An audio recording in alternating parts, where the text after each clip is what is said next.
사도신경으로 사도신경으로 우리의 신앙을 고백합니다.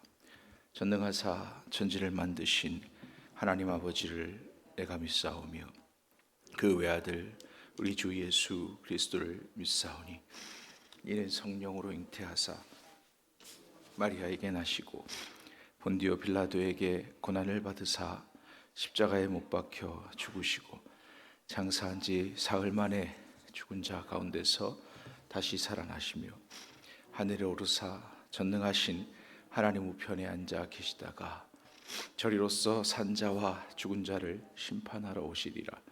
성령을 믿사오며 거룩한 공회와 성도가 서로 교통하는 것과 죄를 사하여 주시는 것과 몸이 다시 사는 것과 영원히 사는 것을 믿사옵나이다. 아멘. 사랑이 많으신 하나님 아버지 감사합니다. 예배 후 첫날 새벽부터 하나님 앞에 나와싸우니 하나님 기억하여 주옵시고 하나님 은혜 내려주셔서 이 한 주간을 또한 승리하게 하여 주옵소서. 말씀으로 살게 하시며 말씀으로 승리케 하시며 하나님 맡기신 사명들 감당케 하여 주옵소서. 하나님 오늘도 하나님의 교회를 세우는데 모든 성도님들 한 마음과 한 지체가 되어서 하나님께서 주신 뜻을 이루는 데까지 순종하게 하여 주옵소서. 한 달 동안의 가정교회 세미나를 위해서 오늘 출발하시는 담임 목사님의 모든 일정 가운데 함께해 주시고 하나님께서 계획하신 일들이 하나님 세우신 담임 목사님을 통해서 이루어지는 귀한 역사가 있게 하여 주옵소서.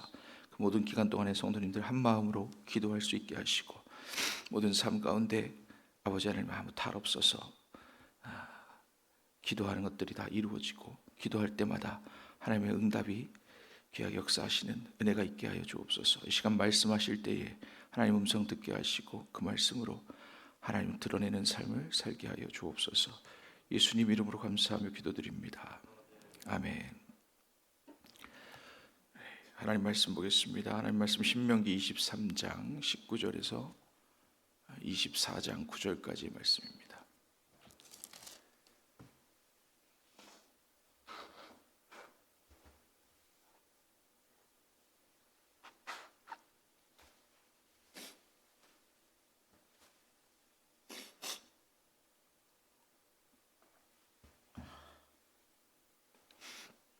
신명기 23장 19절부터 24장 9절까지의 말씀을 교독합니다. 신명기 23장 19절 먼저 읽겠습니다. 내 형제에게 꾸어 주거든 이자를 받지 말지니 곧 돈의 이자, 식물의 이자, 이자를 낼 만한 모든 것의 이자를 받지 말 것이라. 당일내에 내가 꾸어주면 이자를 받아도 되거니와 내 형제에게 꾸어주거든 이자를 받지 말라. 그리하면 내 하나님 여호와께서 내가 들어가서 차지할 땅에서 내 손으로 하는 범사의 복을 내리시리라. 내 하나님 여호와께서 원하거든 갚기를 더디하지 말라. 내 하나님 여호와께서 반드시 그것을 내게 요구하시리니 더디하면 그것이 내게 죄가 될 것이라. 내가 서원하지 아니하였으면 무비하리라. 그러나 내 입으로 말한 것은 그대로 실행하도록 유의하라. 무릇 자원한 예물은 내 하나님 여호와께 내가 서원하여 입으로 언약한 대로 행할지니라. 내 이웃의 포도원에 들어갈 때에는 마음대로 그 포도를 배불리 먹어도 되느니라. 그러나 그릇에 담지는 말 것이요. 내 이웃의 곡식밭에 들어갈 때에는 내가 손으로 그 이삭을 따도 되느니라. 그러나 내 이웃의 곡식밭에 낫을 대지는 말지니라. 사람이 아내를 맞이하여 데려 온 후에 그에게 수치되는 일이 있음을 발견하고 그를 기뻐하지 아니하면 이혼증서를 써서 그의 손에 주고 그를 자기 집에서 내보낼 것이요. 그 여자는 그의 집에서 나가서 다른 사람의 아내가 되려니와 그의 둘째 남편도 그를 미워하여 이혼증서를 써서 그의 손에 주고 그를 자기 집에 내보냈거나 또는 그를 아내로 맞이한 둘째 남편이 죽었다 하자. 그 여자는 이미 몸을 더럽혔은즉 그를 내보낸 전 남편이 그를 다시 아내로 맞이하지 말지니 이 일은 여호와 앞에 가증한 것이라. 너는 내 하나님 여호와께서 내게 기업으로 주시는 땅을 범죄하게 하지 말지니라. 사람이 새로이 아내를 맞이했으면 그를 내모내지 말 것이요 아무 직무도 그에게 맡기지 말 것이며 그는 1년 동안 한가하게 집에 있으면서 그가 맞이한 아내를 즐겁게 할지니라. 사람이 맷돌이나 그 윗짝을 전당 잡지 말지니 이는 그 생명을 전당 잡음이니라. 사람이 자기 형제 곧 이스라엘 자손 중 한 사람을 유인하여 종으로 삼거나 판 것이 발견되면 그 유익한 자를 죽일지니 이같이 하여 너희 중에서 악을 제할지니라. 너는 나병에 대하여 삼가서 레위 사람 제사장들이 너희에게 가르치는 대로 내가 힘써 다 지켜 행하되 너희는 내가 그들에게 명령한 대로 지켜 행하라. 너희는 애굽에서 나오는 길에서 내 하나님 여호와께서 미리암에게 행하신 일을 기억할지라. 아멘. 할렐루야. 오늘 하나님 말씀 보시면 이 내용을 통해서만은 너무 여러 가지 규정들이 나타나 있어서 무슨 말씀이 여기 핵심인지 잘 바로 감이 오지는 않을 수도 있습니다. 오늘 제가 제목으로는 하나님의 보호하심이라는 제목을 가지고 나왔습니다. 신명기의 말씀은 말 그대로 다시 명심하고 이 말씀을 들어라. 이미 출애굽기나 레위기나 민수기를 통해서 하나님 말씀하신 내용들이 모세 입장에서는 가나안 땅에 들어갈 그 백성들이 하나님의 뜻을 반드시 어길 것이다. 모세의 마음에는 그렇게 보였어요. 왜냐하면 너희가 10번이나 하나님의 말씀을 어겼다. 그리고 광야에서는 40년 동안 하나님이 한순간도 그들 곁을 떠난 적이 없으신데 눈에 불기둥이 보이고 구름기둥이 보이면 하나님이 떠나신다고 생각할 수 없는 지경인 그런 상황인 눈에 보이는 시청각 교육이 확실하게 되는 그런 시점임에도 불구하고 이스라엘 백성들은 하나님을 기회만 있으면 성경 말씀에는 때를 얻든지 못 얻든지 복음을 전하라 그랬는데 이스라엘 백성들은 때를 얻든지 못 얻든지 하나님을 부인할 일만 찾는 것 같아요. 제가 구약 성경을 신학교 때 배울 때 가장 느꼈던 것이 그겁니다. 도대체 이 사람들은 왜 기회만 있으면 이렇게 하나님을 배반하려고 할까? 이렇게 기회만 있으면 하나님을 떠날까? 무슨 어기려고 작정한 사람들 같은 그런 느낌이 들 정도로 너무 많이 하나님을 거역하는 거예요. 그래서 생각하기를 야, 이스라엘을 그래서 택하셨나? 하나님의 사랑을 보여주기 위해서 그렇게 많이 이런 성향을. 근데 가만히 보니까 대한민국 사람들하고 비슷한 성향을 가지고 있어요. 그래서 사람의 성향을 가장 잘 드러낼 만한 그런 민족이기도 하겠다 이런 생각도 해봤습니다.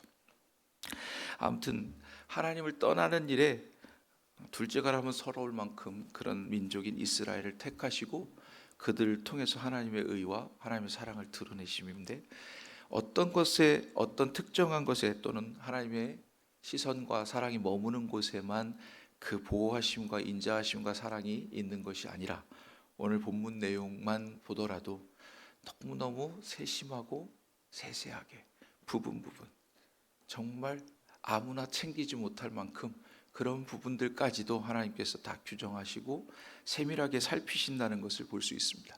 그래서 오늘 제목을 하나님이 보호하심이라 이렇게 말씀을 가지고 나왔습니다. 다 간단하게 이제 처음 말씀을 보면 오늘 23장 19절에서 20절 말씀은 이자를 받지 말랍니다. 요즘 같은 세상에 이자 뭐 어차피 그거 뭐 3% 2% 그러니까 별거 아니라고 이렇게 생각할 수도 있지만 이렇게 하나님의 규정에 나와 있는데 이 규정이 나와 있는 것을 역으로 우리가 거꾸로 생각하면 아주 하나님 왜 이런 말씀을 하셨는지 알 수가 있어요. 이스라엘 백성들에 있어서 이자라는 것은 우리가 생각하듯이 정상적인 이자를 말하는 게 아니라 고리대금업자를 이야기하는 거예요. 하나님 분명히 그들에게 지시하시고 그렇게 하지 말라 그랬어요. 근데 누구한테 받지 말래요? 내 형제. 그러니까 이스라엘 백성에게 있어서 아브라함과 이삭과 야곱의 후손들, 하나님이 그 땅을 허락하신 하나님의 백성들, 그것은 다시 바꿔 말하면 가족한테 받지 말라는 뜻인 거예요.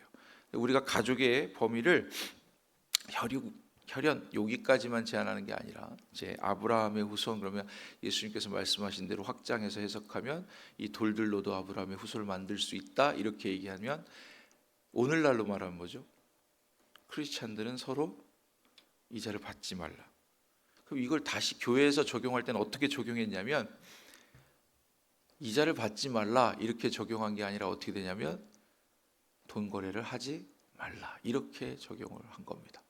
자, 그러면 이게 어떤 의미가 되냐면 서로에게 상처가 될 만한 어떤 것들을 통해서 서로의 민낯을 드러내지 말라 이렇게 확대 해석하면 거의 맞습니다. 그래서 이스라엘 백성들에게 이자를 받지 말도록 금지했는데도 불구하고 그들은 고리대금업자, 지금으로 말하면 여러분들 월가 금융이나 미국의 금융시장이나 세상에 이제 이 금융으로 해서 돈 버는 증권이라든가 이런 것들은 결국 유대인들이 개발한 겁니다. 그래서 그것으로 지금 세계의 부를 움직이고 또 미국의 정치를 움직이고 그렇게 하고 있습니다. 참 아이러니하게도 하나님 하지 말라고 한 것을 아이디어로 그들은 많은 것들을 부를 또는 권력을 가지고 이용하고 있습니다. 그런 것을 볼 때 하나님이 하지 말라고 한 이유가 명백한 거죠. 하나님 보기에 가증하다고 말씀하시는 거예요. 왜 가증하냐면 형제를 돌아보라고 넉넉하게 줬더니 그걸 가지고 어떻게 해요? 형제를 착취하는 도구로 사용하는 거예요. 하나님 보시기에 그것이 가증할 수밖에 없는 거예요. 뒤에 가서 이혼에 관한 이야기도 나올 때 아내를 이혼 증서를 써서 내보내라고 했어요. 그러니까 나중에 신약에 와서 예수님 당시에 물어보잖아요. 이혼하는 게 옳습니까? 예수님이 하나님 짝지어 주신 것을 사람이 나눌 수 없다 말씀하시니까 그럼 왜 율법 가장 큰 사람 모세는 우리에게 이혼 증서를 써서 주라고 했습니까? 그래서 예수님이 본래는 그렇지 않은데 사람의 완악함을 인해서, 이 완악함이라는 게 뭐냐면 당시로서는 혼자 있든 또는 남편의 관심을 받지 못하고 사랑이 받지 못하는 아내는 약자인 거예요. 불쌍한 거예요.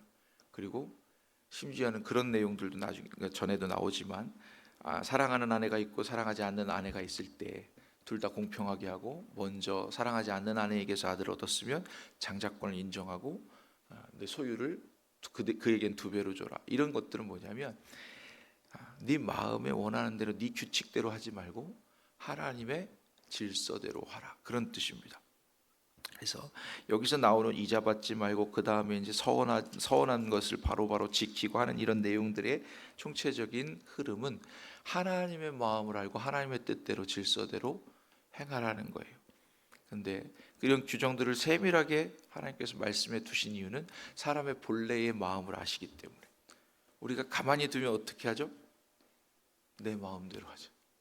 하나님의 규칙이 이렇게 써 있음에도 불구하고 고리대금업자하고 그렇게 버린 아내, 그럼 어떻게 되냐면 증서를 써주지 않고 놔두니까 다른 사람에게 시집가지도 못하게 만들어서 그 여인을 괴롭히는 그런 형태, 이런 것들을 하나님께서 미리 제한하신 겁니다. 그래서 이런 내용들은 전체적으로 볼 때 하나님이 하나님 보시기에 세밀하고 또는 구석구석 또는 약자 이런 사람들을 돌보고 그들을 보호하기 위한 법이다, 이렇게 생각하시면 되겠습니다.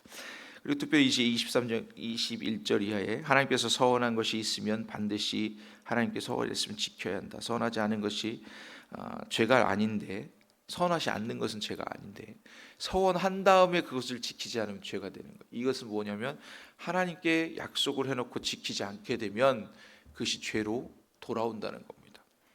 이것을 극단적으로 보여주는 것이 아나니아와 삽비라 이야기가 됩니다.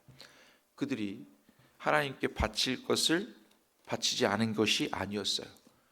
땅이 그대로 있을 때 네 것이 아니었느냐. 근데 내가 성령을 시험하는도다. 하나님을 시험하고, 당시로서는 사도들의 권한과 하나님의 복음이 신속하게 전파되어야 되는 그런 특성상 지금 만약에 하나님 앞에 예물 드리려고 했다가 마음이 변해서 안 드렸다고, 그런 일이 있을 수도 있지만 잘 없잖아요, 그죠? 그리고 드린다고 누가 이렇게 와가지고 말씀드렸다가 또 숨겨놓고 드리거나 이렇게도 다 하나님 앞에 드리지도 않겠지만 요즘에 다 각자들 자기 요즘 지혜로워가지고 살궁리 다 해놓고 이렇게 드리고 또 서원도 딱 이렇게 얼마만큼만 하겠습니다 이렇게 하는데, 당시로서는 이제 초대교회 신약교회 시대에 분위기가 그런 거, 분위기가 주변에 있는 모든 예수 믿는 사람들이 자기 땅 팔고 집 팔고 막 그렇게 해서 하나님께 가지고 나오니까, 그렇게 해야 이 신앙을 증명하는 것처럼, 그렇게 해야 내 믿음도 보여지는 것처럼 이렇게 오해할 수 있었던 상황입니다. 오늘 이 기타 규정들은 전체적으로 오해를 할 만한 그런 모양으로 우리에게 다가올 수도 있고, 또는 그렇게 해석을 하게 되는 경우들도 많이 있습니다. 그래서 신약의 예수님께서 이 규정들을 다시금 이야기해 주실 때는 본래는 그 의도가 그렇지 않다라고 말씀하십니다. 그러니까 한 예를 들면, 구약에선 눈에는 눈, 이에는 이 이렇게 이제 갚으라고 했을 때, 이것이 신약에 와서 예수님은 내 겉옷을 달라고 하면 속옷까지, 내 속옷을 달라고 하면 겉옷까지, 또는 오리를 가르자고 하는 사람에게 심리, 내 오른뺨을 때리거든 왼뺨을 내어주라, 이렇게 바꾸시는 것처럼 보입니다. 근데 하나님의 의도가 그것이 어디에 있느냐? 하나님의 의도가 본래 사람이 악하니까 눈을 상하게 했는데 목숨을 거둘까 봐, 귀를 상하게 했는데 혹시 보복할 때 목숨까지 거둘까 봐 거기까지만 해라라고 오히려 규정한 것입니다. 그래서 보호하는 법이라는 것입니다. 오늘 본문의 말씀들이 전체적으로 다 약한 자, 약자, 더 관심과 보호를 받아야 될 대상들을 돌아보고 보호하라는 그런 의미를 담고 있습니다. 그럼 뒤에 가서 보면 남의 포도원이나 23장 24절 25절이나 24장 1절에서 9절 같이 포도원의 곡식이 지날 때 조금 따먹는 것 아니죠. 조금 따먹는다고 보기는 힘들고, 어떻게 따먹는 것? 배부르게 먹을 수 있어요. 우리나라도 예전에 서리는 괜찮았잖아요. 서리는 어디 그 밭에서 따서 먹는 정도까지는 괜찮아요. 근데 그걸 어떻게 해요? 담아서 가져가면 그럼 도둑이 되는 거예요.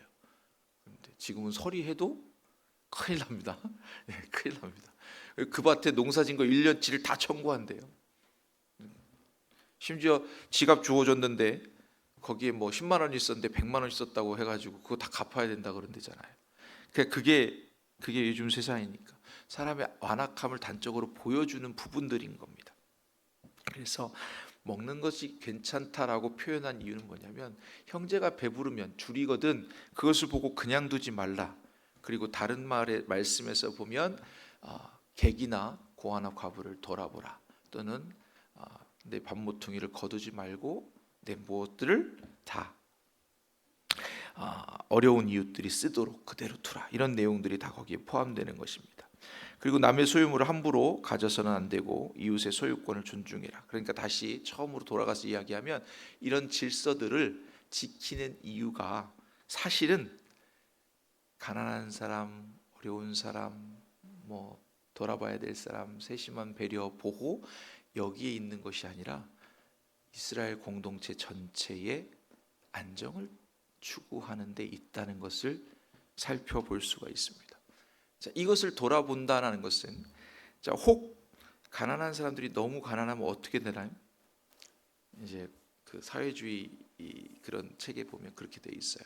그들이 힘들고 힘들다 보면 어떻게 하냐면 그 약자들이 연합해서 폭동을 일으키고 사회가 전복된다, 이렇게 말합니다. 다시 이야기해서 그들을 돌아보고 최소한 그들이 배고프지 않고 인간적으로 살 수 있는 것을 돌보아 주는 것이 결국은 누구에게 안녕이냐면 넉넉하게 살 수 있는 사람들에게도 안정이고 사회가 유지되는 안정이라는 거예요. 그래서 그것조차도 하나님께서 다 생각하시고 그것을 계획하시고, 근데 여기다가 규정하기를 그게 네 평안하다 이렇게 직접 말씀하시지 않았을 뿐이, 나중에 보면 그것이 하나님이 원하시는 것이다. 자, 이건 어떤 거랑 똑같으냐면 신약에 와서는 그 이야기를 하십니다. 신약에 와서는 내 위정자들이나 지도자들이나 높은 사람들을 잘 섬겨라.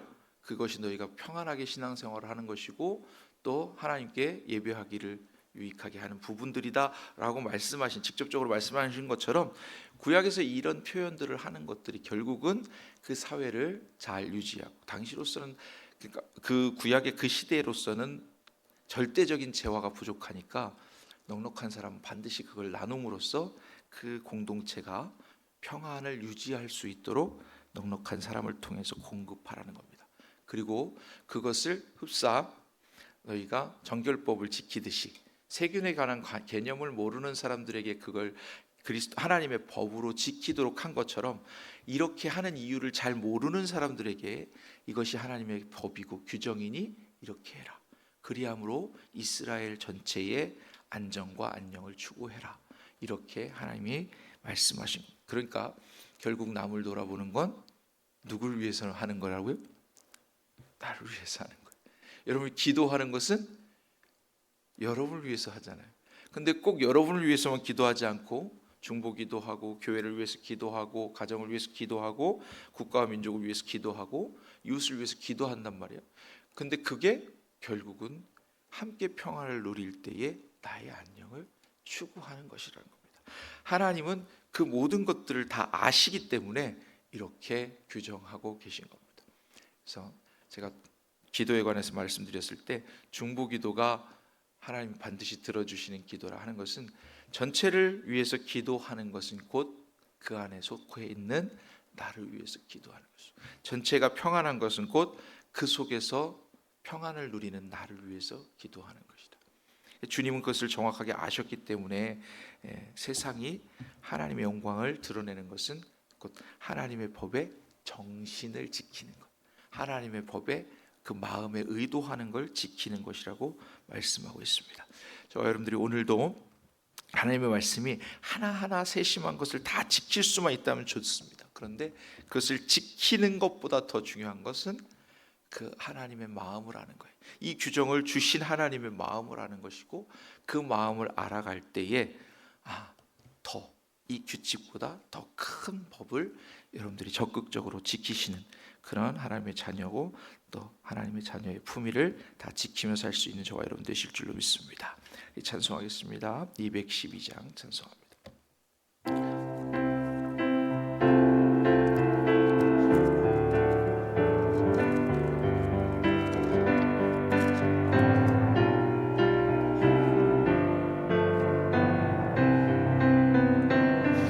겸손히 주를 섬길 때 괴로운 일이 많으나 구주여 내게 힘 주사 잘 감당하게 하소서. 인자한 말을 가지고 사람을 가시키며 갈 길을 잃은 무리를 잘 인도하게 하소서.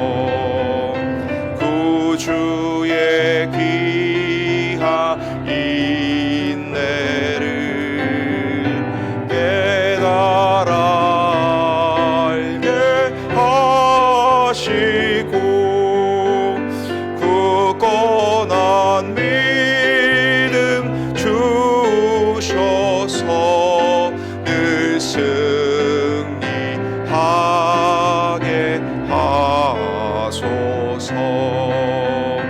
장래의 영광 비추사 소망이 되게 하시며, 구주와 함께 살면서 참 평강 얻게 하소서.